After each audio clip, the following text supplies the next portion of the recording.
Something to say? Let's hear it.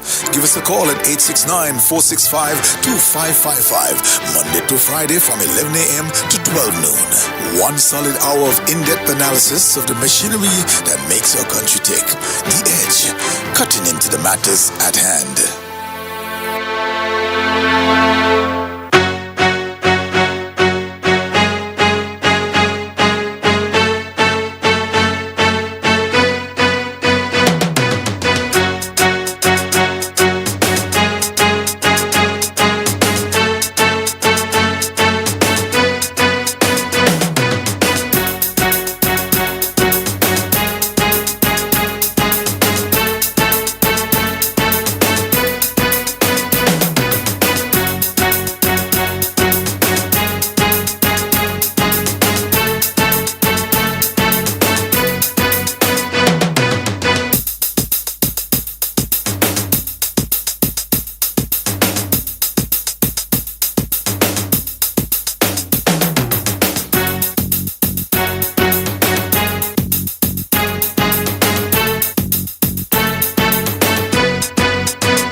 Tired of Wi-Fi dead zones in your home? The Cable has the ultimate solution with our whole home Wi-Fi coverage. Say goodbye to frustrating signal drops and hello to seamless connectivity in every corner of your home. No more Mom, my tablet's not working in my bedroom. My game is freezing, Daddy. Or WhatsApp calls dropping as you walk around the house. So many people struggle with dead zones and restricted Wi-Fi, and the Cable has the answer. Enjoy full blanket increased Wi-Fi coverage with installation in 48 hours or less. Whole home Wi-Fi coverage is here. Get the whole family connected today. Come in or call the Cable at 465-2588 to get your whole home Wi-Fi boost installed. The Cable, always giving you more. Terms and conditions apply.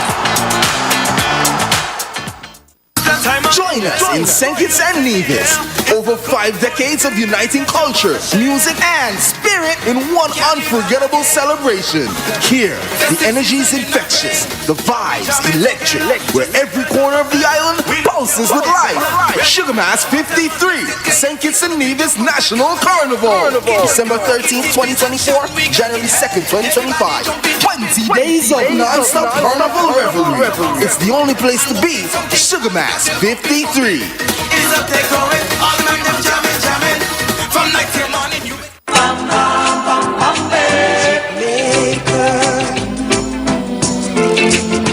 make me some music. Listen, you hear the song? It's Nostalgia on ZIZ Radio from 1 to 3 in the afternoon on Thursdays. On Nostalgia, everybody has a good voice, so relax and go in the zone with us. Get your songbook, look in the index, find the song that is playing, and sing along. Join ZIZ Radio every Thursday from 1 to 3 for Nostalgia. It's music to soothe you right where it hurts. ZIZ Radio, touching you with variety and style. Join us every Wednesday for In Focus, a weekly talk show produced by the St. Kitts Nevis Information Service, where we provide exclusives with key persons within the government and discuss pertinent, relevant, and interesting matters that affect us all. Tune in every Wednesday, live on ZIZ Radio, and streamed live on Facebook at SKNIS Media and ZIZ Online. In Focus, your government, your business.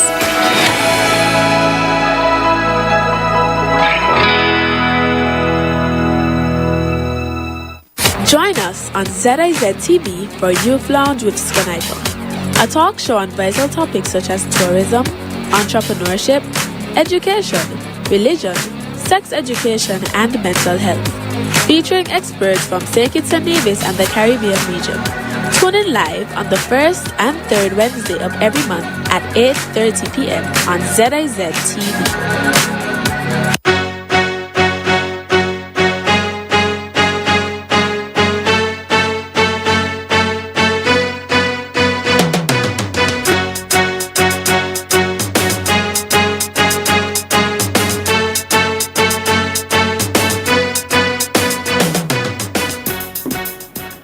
Good morning, St. Kitts and Nevis, and welcome to The Edge here on ZIZ Radio 96.1 FM. I'm your host, Devonne Cornelius, and thank you for joining me on the program for today, Wednesday, October 16, 2024. In studio with me today is nutritionist at the Ministry of Health, Latoya Matthew Duncan, and head of the crop division at the Department of Agriculture, Ian Chapman. Good morning, and thank you guys so much for joining me today on the program. Mrs. Duncan. Hi, thank you so much. Pleasant good morning to everyone. Thanks for the invitation for being here. Good morning to the general public, and thank you, Mr. Cornelius, for hosting us today. I would like to take the opportunity to wish the entire world, not just St. Kitts and Nevis, a happy World Food Day as we are celebrating World Food Day today, October 16th. Awesome. And this program is also being carried live via our social media platforms as well as TV, and there are other people who are listening from other parts of the world. So good morning, good afternoon, good evening, wherever you are. So yes, we're here to talk about World Food Day and its importance. You guys are come here, as I heard somebody say one time, pregnant with information. You have the details, and so I would want for you to share the information with our listeners about the importance of World Food Day and all that they need to do. So, Mr. Chapman, I want to begin with you, as you are the head of the crop division at the Department of Agriculture, and looking at crop diversity and sustainability. And we know that agriculture is a big thing here in St. Kitts and Nevis and in the region, where we're talking about the food import bill. We're trying to lower that bill, and we're trying to have people consume more local food, more healthy food. So how does crop diversity contribute to food security? Well, of course, the crop diversity will significantly contribute to food security, because the more diverse foods or food items that we have, it will widen the scope of anything. And well, I would leave that component for Latoya to speak more about, the more complex items as we have them, the different starches and trying. Not even just that, but one of the things with having a diverse things, you're able to have a more what you call a balanced diet. And again, I'll let Latoya, focus on everything to me, please. focus on that avenue. But of course, because even when we were looking at our 25 by 25 agenda programs or the commodities, then we still had to look at that. And of course, even with that, we, as part of some crops, may not be a part of the agenda and program, but we still have to focus on them as part of the whole thing. But because, and maybe for clarity, some of the crops that were chosen to be part of the 25 by 25 initiative of program that we are instituting at the Ministry of Agriculture were ones that we, as you say, see of high imports into the country, and that we know that we can grow locally with no troubles. So the team, because it was a whole total team effort, would identify at least 13 to 14 crops that we know that we can target this initiative to. And these crops are watermelon, honeydew, cantaloupe, broccoli, cauliflower, cabbage, kale, lettuce, tomato, sweet pepper, pineapple, and then we would have quoting Edos, but of course Edo has been the slow taker of the commodities, because we all know the window of opportunity that is there, and things for that commodity, and is one that we are trying to reintroduce, of course. And again, I would speak more about the benefits of having the various starches in your diet and those stuff. So when we really looked at the whole thing, we really looked at a complex avenue of identifying these crops and what would be the best benefit for reducing the food importation bill, and also making sure that we have healthy, nutritious food for our citizens and residents to eat. Let's talk about farming practices, and farming practices that are, let me say, forward-thinking and sustainable. Tell us about some of the good practices that farmers, whether it be the farmers who have the large farms or backyard gardeners, as they would call them. Tell us about some of the practices that they should practice in keeping their crops healthy. Well, of course, one of the most, what I would say is the easiest thing to do is you do your IPM, which is the integrated pest management. One of the things, you continue to scout. Just like anything else, you look, scouting means looking, so you monitor your plants on a daily basis, and you see, because if you don't monitor, that is when you have the possible signs on infects of disease or any other forms of pests coming in. So you monitor. That's always your first avenue. You make sure you do your integrated pest management, so that you could quickly do whatever mitigation that you would need to do. Of course, this would maybe alleviate you having to use chemicals down the road, because if you're able to monitor and think, just drawing a reference, if you go this morning, especially for the home gardeners now, and it's a lot more difficult for maybe a larger farmer, but especially for the homeowners, if you go this afternoon or this evening and you look at your plants or your broccoli, your cabbage, whatever it is, and you just flip the underside of the leaf, and you make sure that if you see one worm, you just put on your nice little gloves and you squash it, because these worms, within their life cycle, within 10 to 12 days, their whole cycle may take. So you might see today and say, oh, tomorrow I will deal with that. And then tomorrow it's gone in another farm. Okay. It's gone into its nymph farm or something like that, where it's now gone into this cocoon now to become the butterfly. And then the butterfly now comes back and lay the eggs. And when the eggs in there, a cluster may have thousands.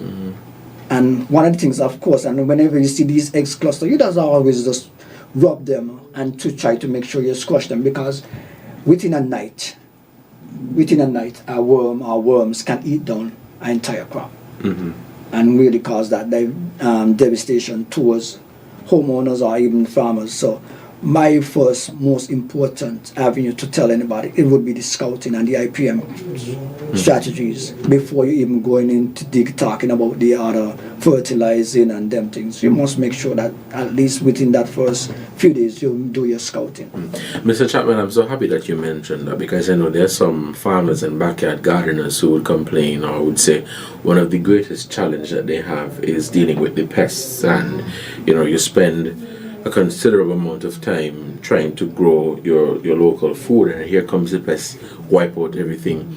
In your being in agriculture for quite some time, would you say we have an issue in St. Kitts and Nevis with regards to pests or diseases attacking our crops?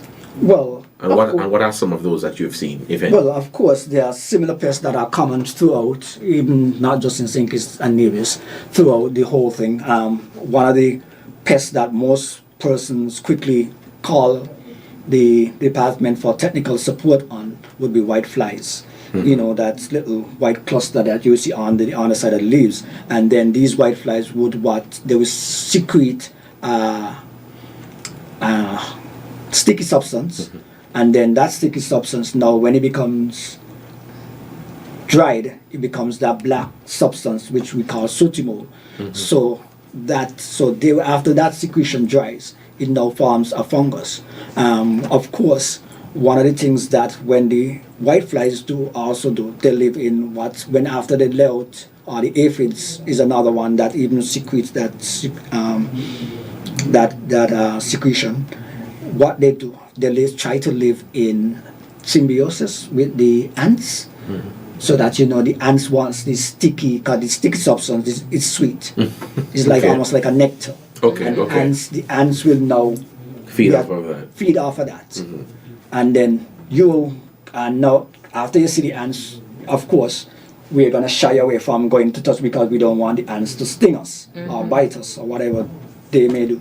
And then we would shy away from that.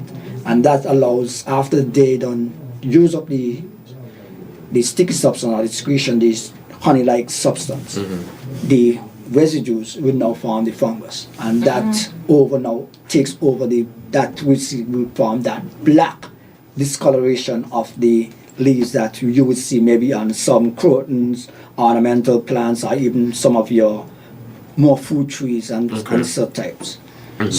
So some things like that. So the whiteflies, the aphids, some of the more popular ones, the scale insects that some persons may take for the pink mealybug, because they are within the same family, so they have that similar characteristics looking like. One of the more devastating ones would be for commercial type in the cabbage and thing, what we call the diamondback moth. This is one of the most significant ones that will really impact cabbage production, broccoli, cauliflower. Really and truly, there has not really been a proper strategy to control that one. Not just here in St. Nevis, worldwide. Of course, one of the easiest things would always be crop rotation and proper crop rotation. So what that means, you don't constantly plant the same commodity within the same space. So just drawing reference, if your farm is maybe 4 acres, and you have it division out, said at this planting time you plant the cabbage in this block, and the next planting should be in another block, at least a distance away. So just in case of any infestation that is not too close, that it automatically carries. And then even coupled to that, some of the crops that you use can be used as barriers for protection. And again, there are some plants that we can even use for even protective measures, as I relate back to the IPM components, because there are some herbs that have this high aroma that acts as repellents to some pests, and Latoya has now been one of the leading backyard people in the Helen's Daughters group. These are some of the sustainable practices that they are practicing and alluding to. And so, of course, there are different strategies that you can use to combat these pests. We don't really try to tell everybody firstly try to go we always try to let chemical be your last resort. Chemical should always be your last resort. But more so natural remedy. Natural remedy, and as I said earlier, scouting. And if you do your scouting and you do your little mitigation, especially for small homes or small space, if you do those quick things, you would be able to maybe having to successfully grow a crop without even having to resort to any form of chemical. And of course, not just, the time of year when you plant would also helps with some of these commodities, because I would have mentioned certain commodities, the cabbage, the broccoli, the cauliflower, they are what we classify as cold crops. In the lower to mid areas, you just need to have that window of opportunity, because as the temperature extremes, the pest prevalence will get higher. And as it becomes cooler, the chances of the pests lower. So one of the things I was happy when we was out visiting last week was at the passing ground, way up in the mountains, and these cabbage was planted in July or late August. Late July, early August.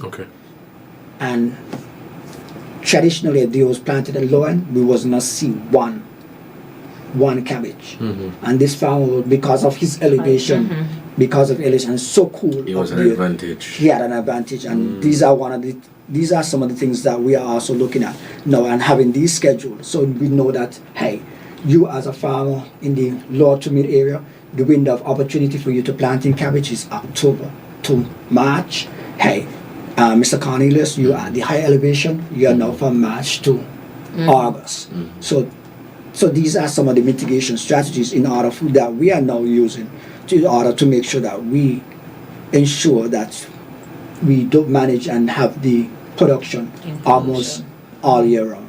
Thank you so much for that.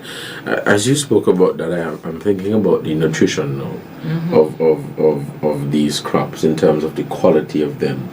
How would you be able to pick out which crop has been infected and talk about how the diseases and pests could affect the quality of crops here in St. Kitts and Nevis? Well, honestly, most of that is still here. However, I'll say, when you're with food, regardless of what type it is, especially fruits and vegetables, of course, before you purchase, you want to inspect them. Okay, when you look at inspecting them, sometimes it's first what you see, how they appear, for example, fruits. If I'm purchasing a particular food, like an avocado, well, it's a fat. But that one just came to my mind because sometimes those are the ones that you can literally see the condition they are in. Is it bruised? Do it have like dents inside of it? What do the top look like? Is the top look like it's already rotting where it's brown?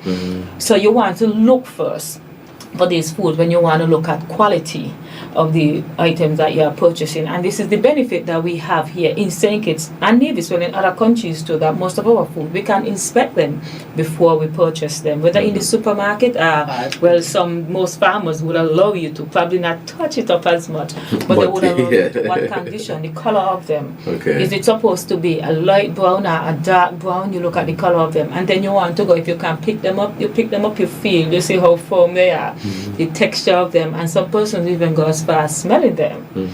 To know what type of aroma they give off, because sometimes if they were actually in a container with foods that were spoiling, they would end up spoiled like that. And most of the time they actually spoil faster than they are supposed to, because once food starts to spoil, it's actually in the ear, so it causes the other foods inside of that basket with it to actually speed up the spoilage process or the over-ripening process. So persons, you have the opportunity to inspect your food, look at it, feel it, smell it if you want to before you purchase it.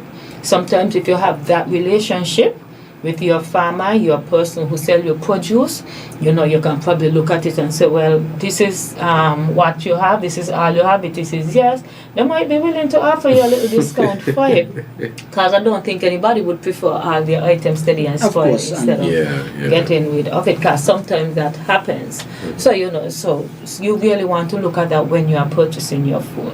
Another thing, when you look at the nutritional value of what you're actually getting from your food, is how you prepare them, how you're going to cook them. If they can be eaten raw, try to eat them raw. If you don't have to cook it, don't cook it. Because most of the time the nutrients are water soluble. So once you put them in water, the nutrients start coming out inside of the water. So literally, when you throw away that water, you're throwing away the nutrients. Wow. I'm so happy you said that, because right now I'm having this. It has been a long debate for years when preparing broccoli and carrots. For me, I like to give them just a little bit of steam. Yeah, that's all you need. So when you eat them, you hear the crunch. Yes. There's some people who be like, no. I want to be broccoli and the carrot soft. I'm like, no, they're not supposed. You're actually, when you steam them just a little bit like that, the colors become brighter. Yes. So they are supposed to look like that. They're supposed to have crunch, texture when you eat them. The thing is, they are not supposed to be cooked to that extreme where they are so soft. That ain't how you want to consume them. That is not how you are supposed to be consuming them. Additionally, with most green vegetables like broccoli, for example, they actually can be eaten raw, The issue with them is the chlorophyll inside of them that actually produces this bitter taste. Yes. So that is why you add a little heat to them. And for persons who might not be able to chew, to chew them like that, then you want to just try soften them a little bit, because there's actually a diet where persons are eating everything raw. I'm okay for it when it comes to fruit and vegetables. I'm okay for it, but other foods. The food. Certain meats, yes.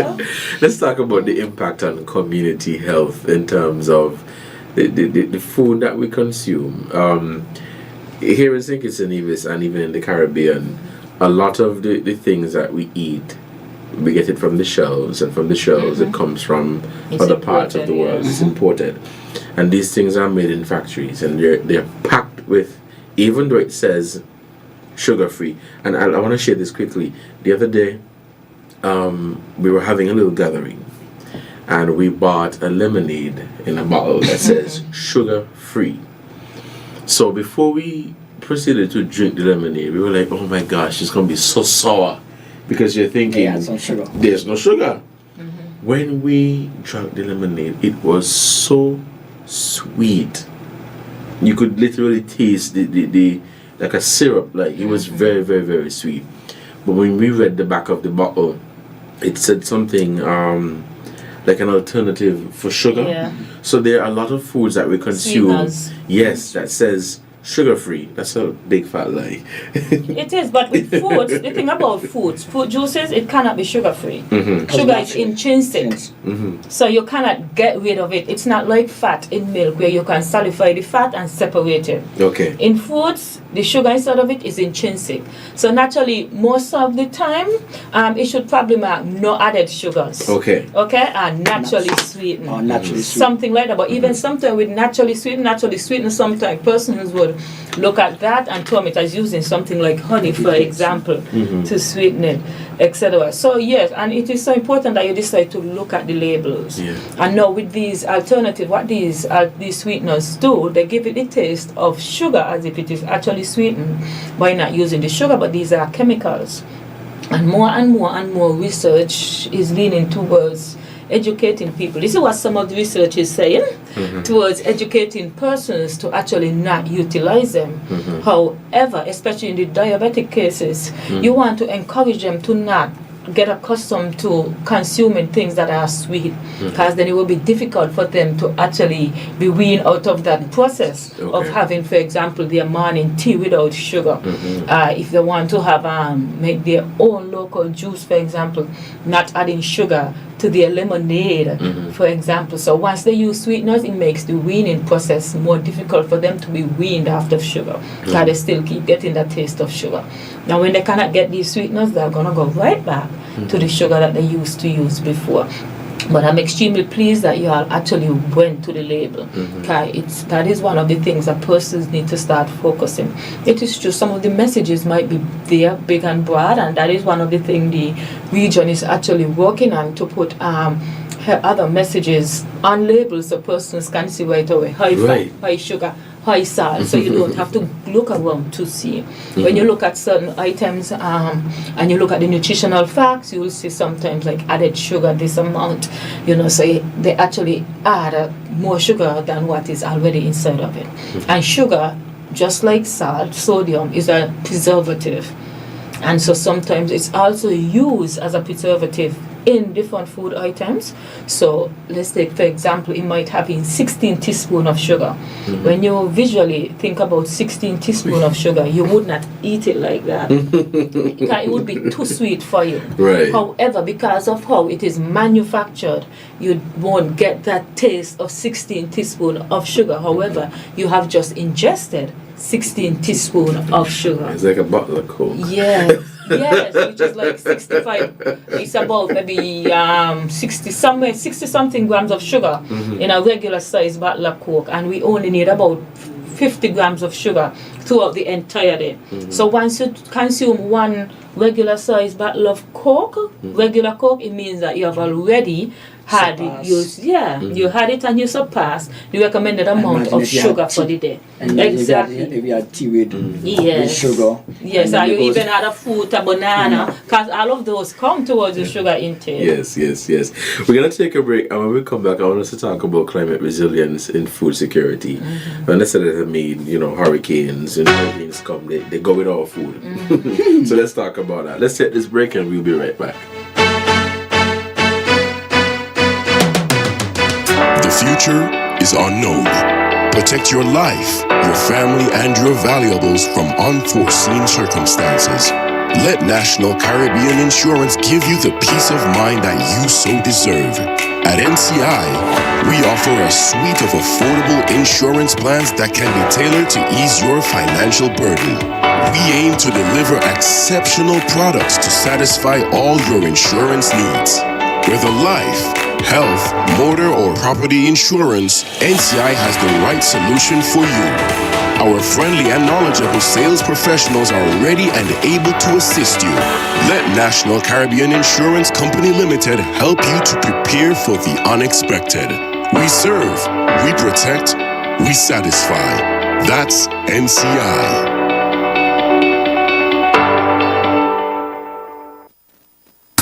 Join us in St. Kitts and Nevis.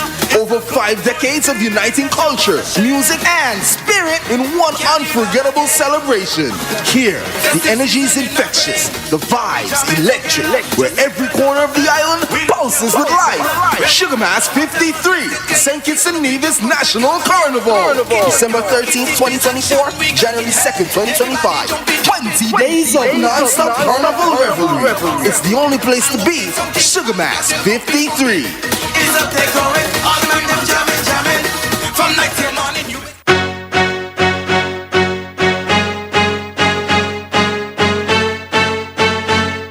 Tis the season to be merry with ZIZ Radio and Television Broadcasting Network. And what a better way to make your business stand out than by spreading holiday cheer to your potential customers with our spectacular Christmas package designed to help your business shine during this festive season. We'll tailor our advertising solutions to match your unique business needs. Whether you are a cozy local shop, a trendy online store, or a bustling service provider, we've got something special for you. Plus, our packages are incredibly cost-effective, allowing you to get the most value for your marketing budget. But that's not all. When you choose our Christmas packages, you get ear-catching radio and eye-catching television spots that will keep your business on everyone's mind. Social media campaigns that will keep your followers engaged and excited. So what are you waiting for? This Christmas, make your business the star of the show and give your customers a reason to celebrate. Call us at 465-2621, 465-2622, or visit our sales and marketing department to learn more about our Christmas packages. Together, let's make this holiday season truly magical for your business. Merry Christmas and happy business to you.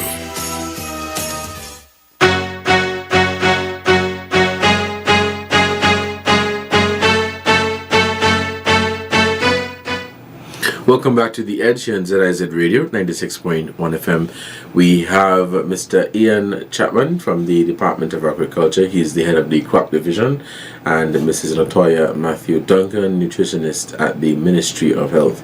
And we're speaking on World Food Day. We're talking about consuming healthy foods. We're talking about crops here in St. Kitts and Nevis, and knowing what we should consume, knowing what to look for when we're consuming our crops.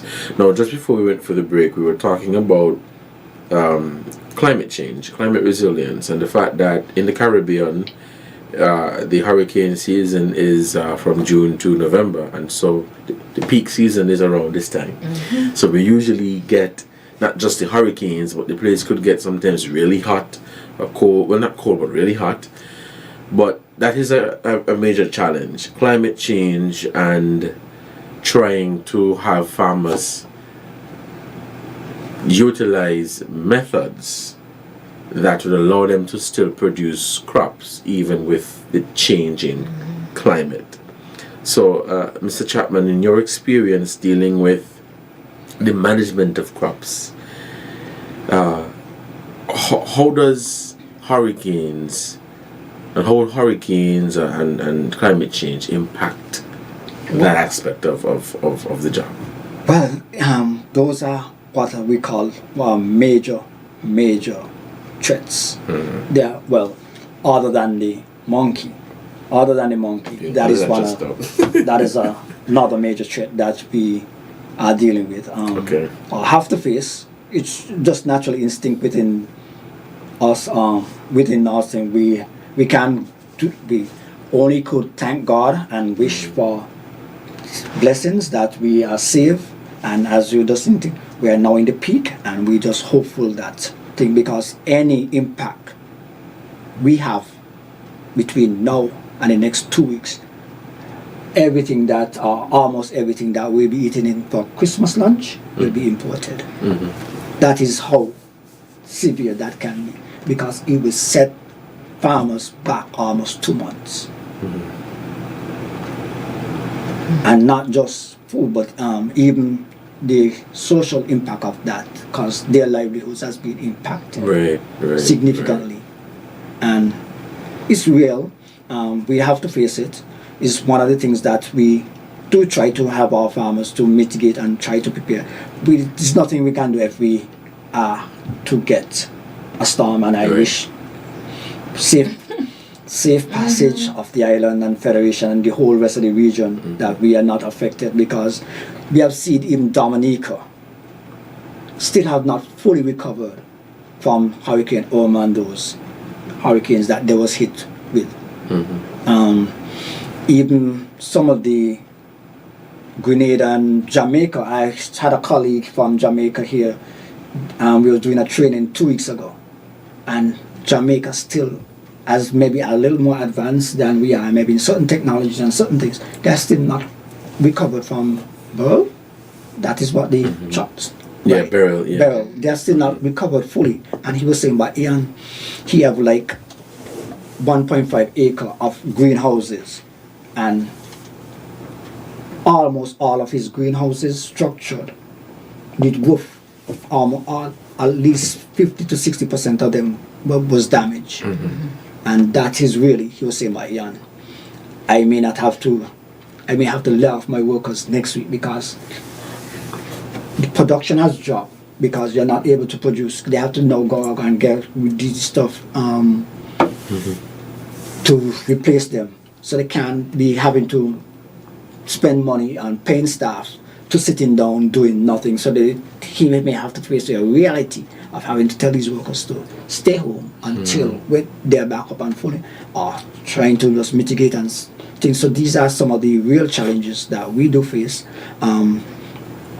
One of the things that, of course, even with climate change, we try to mitigate against, maybe the same protected agriculture, and of course try to somewhat make sure that the awareness is there. Of course, there are things that you can do.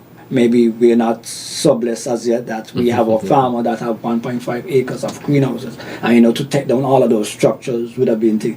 But one of the things that you can do, if you have a protected agriculture or greenhouse or any form of shades and you have the plants in it, is just drop the sides of the nets and maybe take out the roof and lay the plants, especially if they're erected, lay the plants on the ground so that the wind passes through, and then you could quickly get back up and running. Sometimes again, because of other things doing, we may not be able to think, and sometimes as humans we always think of home first before anything else. We always think about securing home first and than anything else. So natural instinct always kicks in there. So, but these are some of the things that even we are looking at. Building resilience into the sector is a major challenge, not just here in St. Nevis, but throughout the region. It's one of the major aspects we are now working with a few consultants as we look at the climate vulnerability of the sector and seeing how we can mitigate against some of the challenges that we know that we can address shorthand. Let's talk about alternatives. When I say alternatives, in terms of when the hurricanes come and they take the nutritious food, what are some things that you could do, you could consume?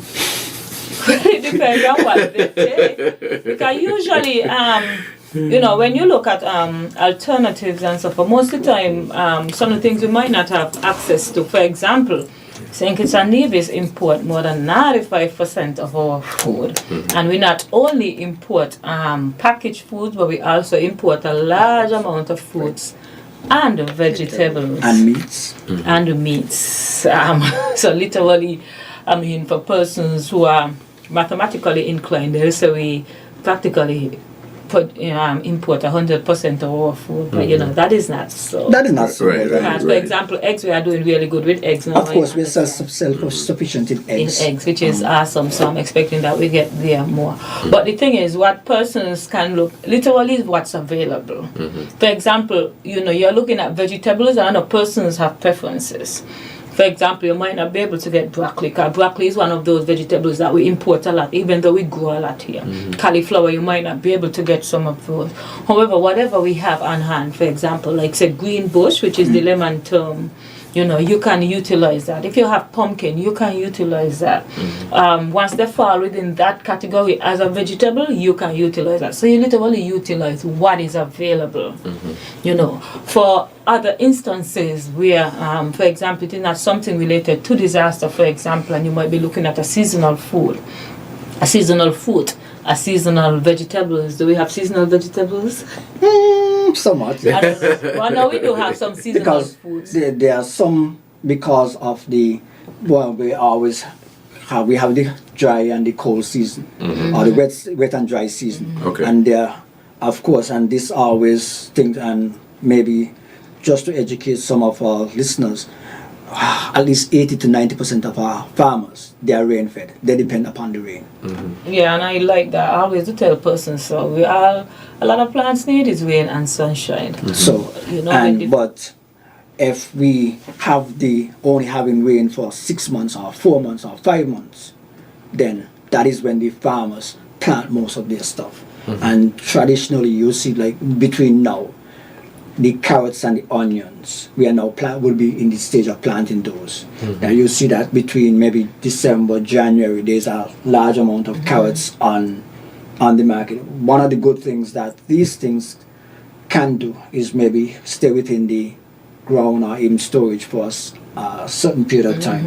But of course, maybe when you put them in storage, you start to maybe that's one thing I was getting to, storage, but how and what to store. As you look at seasonal foods, like steaks, for example, mangoes, because mangoes still relatively seasonal, even though you might see 1 and 2 trees here, they are still bearing fruits. For example, I think this year was really plentiful with mangoes. I don't know, because I guess for me, well, we having from what we observed, there was out of the traditional time periods. We have seen mangoes a little earlier. Yeah, so for me and my household, it was extremely plentiful because I got a lot of mangoes. Okay, both here in St. Kitts and from Nevis. And so even now I still have some mangoes in my freezer. So if that is something that you like and that is something that you use often, you have to find ways to store them. For example, I have a colleague who really loves avocados. Avocado is not something that I can use. I don't, after it's been frozen, it just don't hit it for me. But she really like that. She do use it a lot, and so she have found a way to freeze it that works for her. So she do actually, she peel it and everything, and she mash it, and then she store it in these small frozen Ziploc bags and stuff like that. That is how she utilizes them a lot in smoothies, etc. So she can have avocados whenever she wishes to make her smoothies, because she don't like the imported avocados. According to her, those ain't pure. So these are some of the techniques that you want to look at when you have them plentiful and you do have this space, or somebody who have this space, you find ways to store them. And most of the time when you peel them, you dice them or you mash them, you reduce the space they would take up if you are storing them in your refrigerator. Instead of trying to store a massive piece of 5 or 6 mangoes together, you take it, you peel it, you get it up, you take the pulp off of the seed and you store it together, and you got one compact mango for when you're ready for mangoes for whenever you're ready for them. So these are some of the things you can look at. You wanted to make a point? Not so really. I think Latai would have hit everything there. Okay. We're going to open the phone lines now and begin taking your calls at 465-2555 or 718-577-2916. If you are just tuning in, you are listening to The Edge. You have our first call for this morning. Let's say this.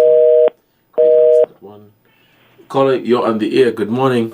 Yeah. Good morning, Devon. Yes, good morning. Yeah, good morning, Ian and the young lady there. Good morning, sir. Morning. For years, we've been talking about this parasite, a national parasite that is destroying people grown food, vegetable, and they know they're destroying people fowl.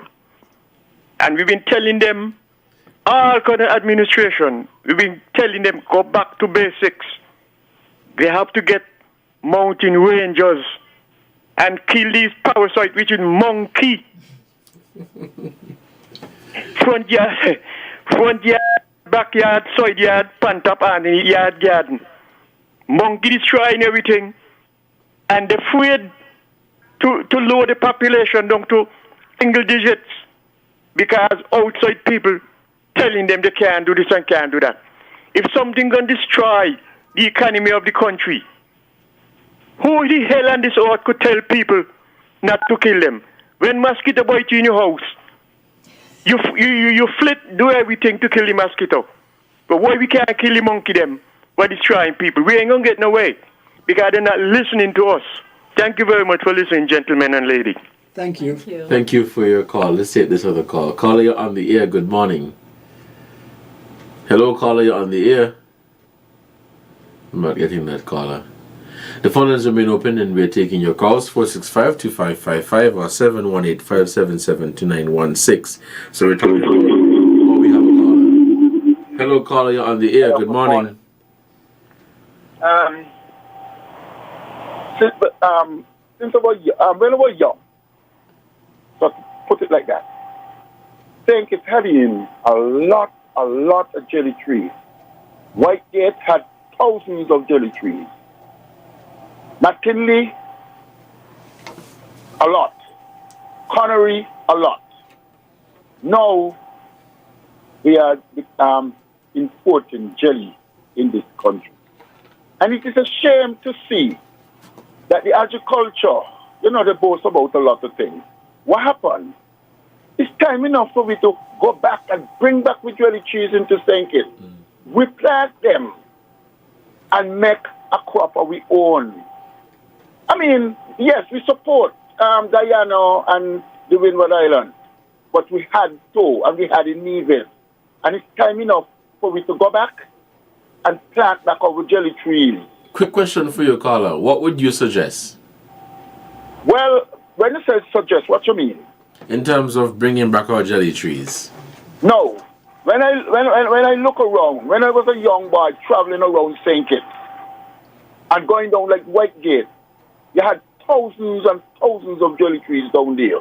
You had jelly trees scattered. We even boast that we got more jelly trees in the Caribbean, which is never true at the time, but we had jelly trees to talk about over Connery.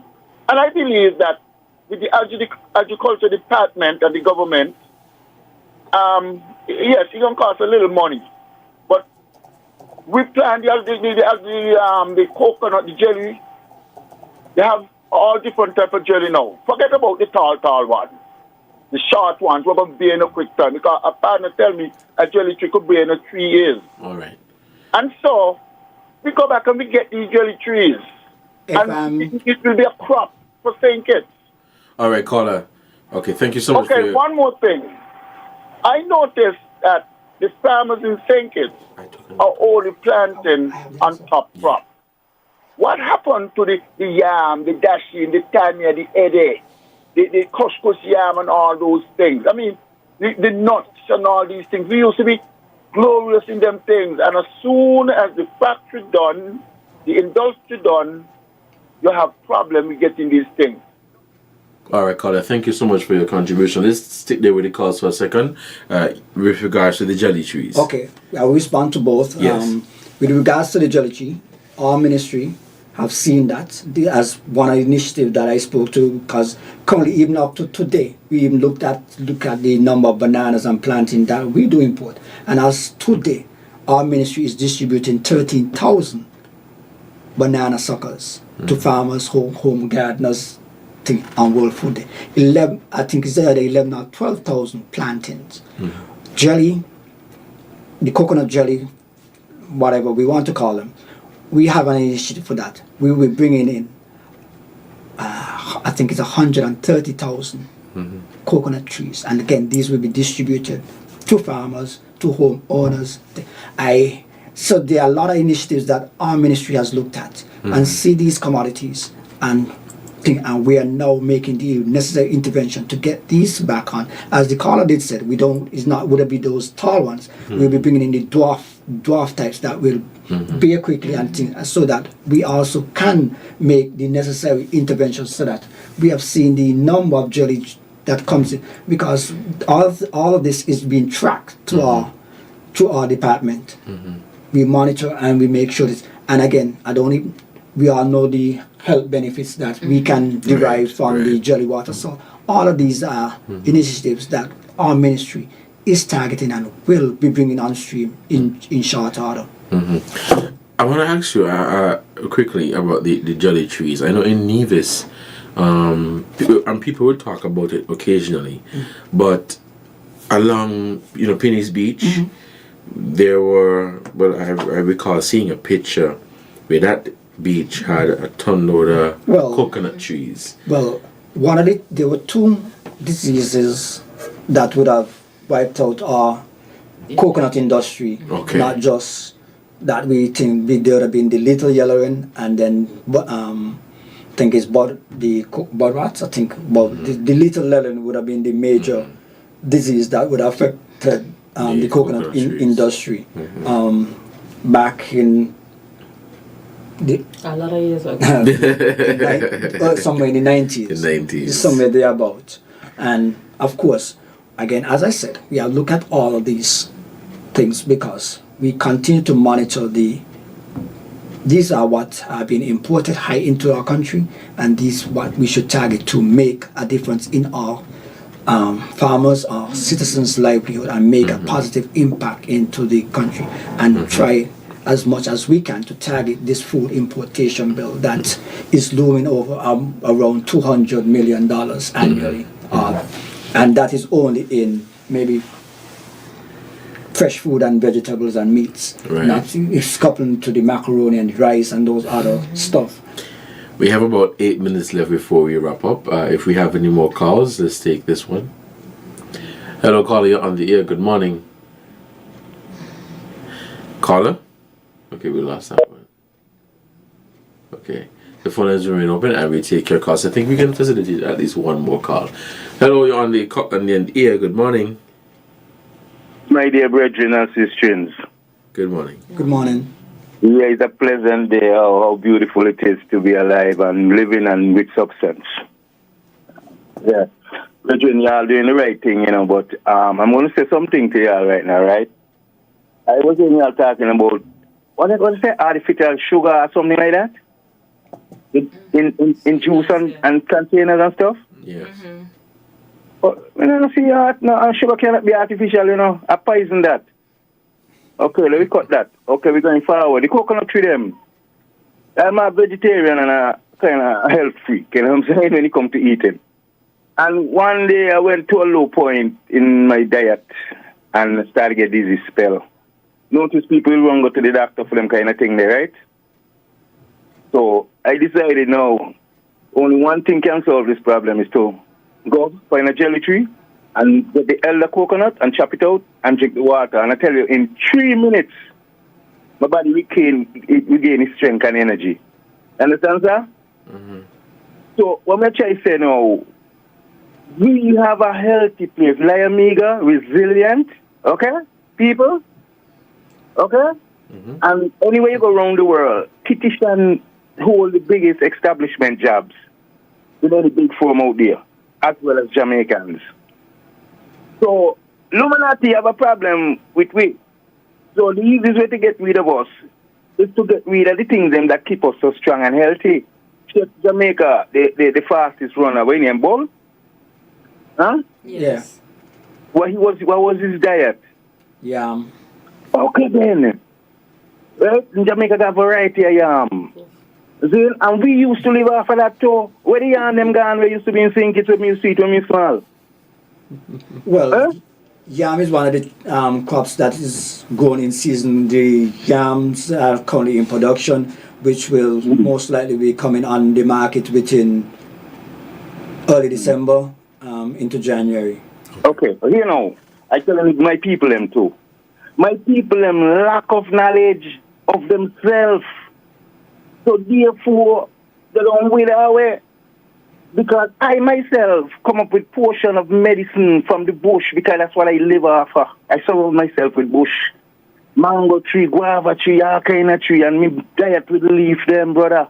And when I show people these things and so, you know, the people them rather eat them fast food and them meat and things and so, brother. The people them laugh. I will preacher man, I teach them in a church too. Me not really not the preacher, you know. Preacher man, I teach them, but they have to listen between the line what the preacher man I try to tell them. Because he not tell them nothing about inside of them. He only tell them about outside of them. All right, he tell them the glory of God inside of them. So the glory, the earth is the Lord and the fullness thereof. So let us rejoice and get sense from it. All right, Carter, thank you so much for your contribution. We are out of time with just about 3 minutes left. So if you can get some closing comments from both of you, Mrs. Duncan. Okay, well, I would go based on what the last caller said. Coconut water, for example, it's one of those beverages that can be used in order to give back electrolytes, for example, but you also have to be careful how you utilize them because there is no substitution for natural water. So even though we might have coconut water, and I'm so excited that he was able to regain his strength drinking just the coconut water, you know, still persons also have to do annual medical checkups. It's fabulous for persons. You have to know your numbers, you have to know what's currently happening with you. Sometimes food do have its place when you think about healing, okay, but sometimes it might only be bandage to what's actually happening. So you have to get your medical checkup also in order to know exactly what's happening with you, know what your numbers are like, get your blood pressure checked, get your GMR done, you know, try to maintain a healthy weight.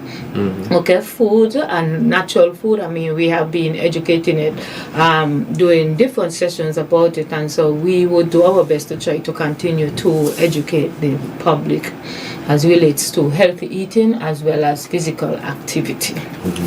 Mr. Chapman? Well, of course, in my wrap-up, I would just like to thank ZIZ for hosting us here today. Of course, and then continue to ask the general public to continue to support our local farmers here. Of course, when you support our local farmers, you support our economy and help to build resilience in our economy and make our economy stronger as we try to move forward into this sustainable island state that we are headed for. Of course, with that, you must be able to sustain its within its own economy so that we could derive from that. Of course, continue to stay abreast with the Ministry of Agriculture's Facebook page. This is where you will get most of our information as we continue to roll out our various programs as they come on stream, and just continue to stay abreast with all, not just our Facebook page, but all media houses, so that we continue to educate our general public of the various interventions that we are doing within the Ministry of Agriculture in order for we to be able to make sure that the country reaches its food security state that we really want to be at. Thank you. Thank you so much, Mr. Chapman.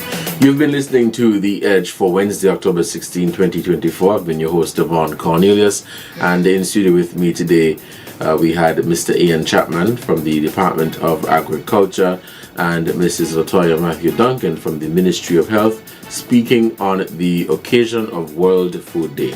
Until next time, stay safe, don't drink and drive, don't text and drive. Have a wonderful day.